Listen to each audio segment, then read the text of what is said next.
Dave. I'm Rhonda. And this is Going Somewhere Together. Heads Carolina, tails California, somewhere greener. Hey guys, thank you for tuning in to Going Somewhere Together. Today is not an unusual video content, but a special content because Rhonda and I decided to join the Unbeetable Adventure.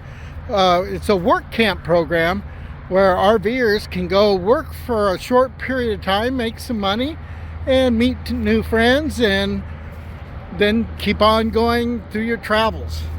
But when I signed up, they had contacted me and said, would you like to be an operator, a pile operator? Well, that was basically because of the information that I submitted on the application showed that I had done equipment operation and so forth, various related things. So I thought, okay, sure. But I looked all over the place and could not find anything about the actual operation of a beet piler. I found all the typical beet harvest videos about how the harvest is done, people that have traveled there, people they've worked with, people, driving equipment and how the trucks unload and all that, but nothing about the actual operation of the piler. I thought, I'm going to put together a video and show all the operations and typical situations so that the next person that searches the internet will find at least something on typical operation of a beet piler. So I'll try to go through it step by step, and you just follow along. And also remember to subscribe, because I'm probably going to go into more detail of some of the other aspects in other videos, just because there's a lot of information that's kind of lacking for those who want to kind of get an idea of what's going on or how to operate these things before they get here. But they'll teach you. Anyway, let's get to it. Okay, let's get started. So typically the parts of the machine is all pretty basic. You have a left and a right chute, or some of the farmers will call it the end dumps, or the dumping stations, left and right on the piler itself. You have the main conveyor that goes up the middle, and then you have the boom conveyor, which oscillates back and forth, creating the pile. The piler always moves in reverse as it's piling. Up in the cab of these control towers or booths, the operations and buttons are pretty much the same as far as the operation goes. And as you can see, there's old ones and newer ones, just depending on how long they've been in use. And of course, American Crystal in Hillsboro has 8 pilers at currently in 2023. So I'm going to go through the operational buttons here, and then I'll highlight them or put a circle around each item. First of all, up in the corner here is the horn. Now keep in mind, different manufacturers or different pilers may have the horn in a different location, but for the most part they're kind of laid out very, very similar. Now the next thing to notice is all the green buttons. The green buttons turn everything on, all the red buttons turn things off.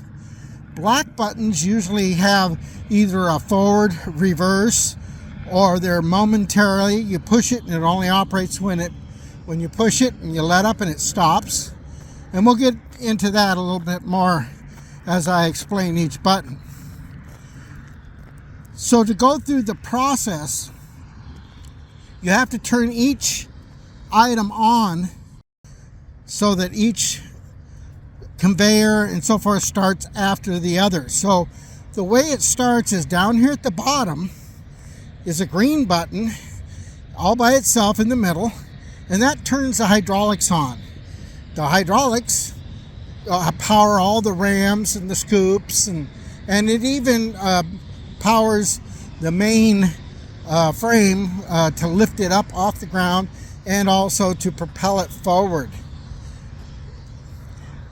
Then the next buttons right here is these 3 buttons across. Now you'll notice some of them will be all green all the way across, and some of them will have a black one in the middle. And the reason for that is because the black one in the middle has a specific operation, and so it has a forward, a reverse, and an off.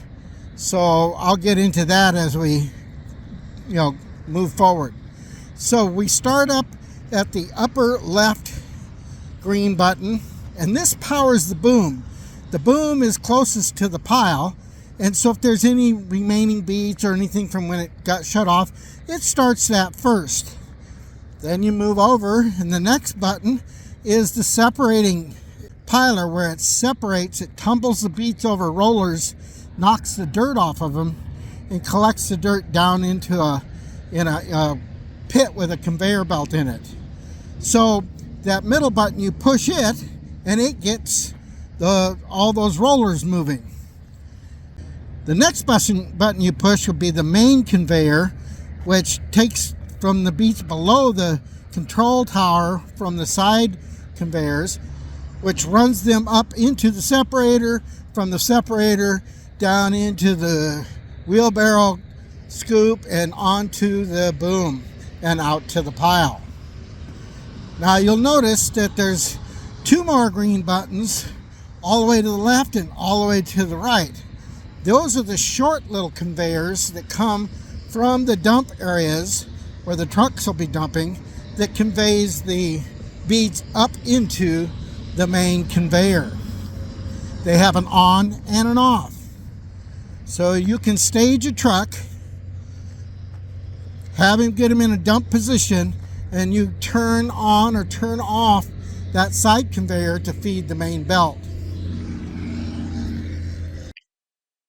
So just like the start sequence, the off sequence is just important.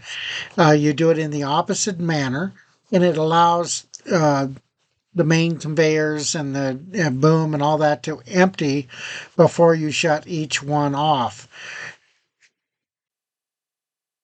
Oh, real quick, there's 2 other buttons. They're black buttons, momentarily buttons, and they control the tear dirt or the waste dirt that you've collected to put back into the trucks before they leave. One for the left and one for the right. But generally you have somebody on the ground operating it from down there. But if you have to, you can run it from the cab. Next is the hydraulics. Now the hydraulics vary a little bit from machine to machine. Some have 1 lever that operates 2 functions, which would be the in dump, which would be the back wall, or the scoop, which is the part that after the truck pulls forward, you lift the scoop up, it dumps the remaining beets that kind of spilled over into the side conveyor and onto the main conveyor. So it's kind of like cleans the area out, and then you push the handle the opposite and it all goes back down. Some of the older pilers have a handle for just the back in dump, and some have a handle for the scoop separate. Then there's 2 other handles. These handles are what they use to move each platform on the left and the right independent of the main piler. The reason for that is they go into a float position where the hydraulics lock into a float, and when the piler needs to back up because the beets are getting too close to the boom, the whole frame will roll backwards, but the unloading areas may have a truck on them, so they sit right where they're at and they slide. So once you have the truck off, you pull those handles down, you lift up one side up onto the wheels, then you pull the second lever, and it says forward and reverse, and you reverse it and it moves it back. Then you push them back up into the float position, which They lock into that position, it all settles back down, and it's ready for the next truck. And then as soon as the other side clears the truck, you move it back before you let another truck on. Okay, now that we're done with that, let's get back to the controls. Next to these two black handles in the middle, this is how you communicate to the drivers, the left being for the left driver and the right being for the right driver. You push the levers to the left, which gives a green arrow or a green light, depending on how the piler was built, and it tells the driver to pull forward. You push to the right, and it turns on either a red light or an arrow for them to back up. Now, these same levers also signal the driver to start dumping. So you push up on the handle, and it either gives an indicator that shows to lift dump, or it'll have another color light, like some blue or amber light. And also another corresponding light for down. But the ones that we ran had arrow up and arrow down, so it made it real easy for the drivers. Okay, real quick, that red light that you saw in both those example pictures, that's hooked up to a sensor that tells the seasoned drivers that have done this before when their tailgate is right at the right spot. There's a beam that runs across that turns that red light on. Well, that's pretty much all the basics that you need to know.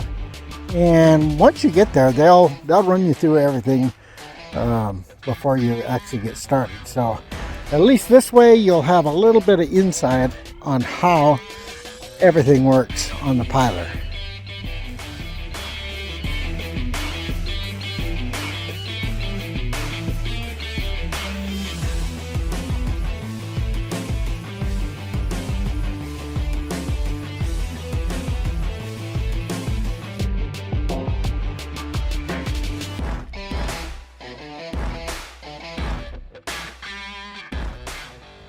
Well, guys, I hope you found that useful. My time here is done, and we got to hit the road. And maybe we'll come back and do it again next year. But if you do have some questions, make sure you ask the questions down in the comments, and I'll get back to you as soon as I can. And maybe we'll even make a few more videos. All right, see you later.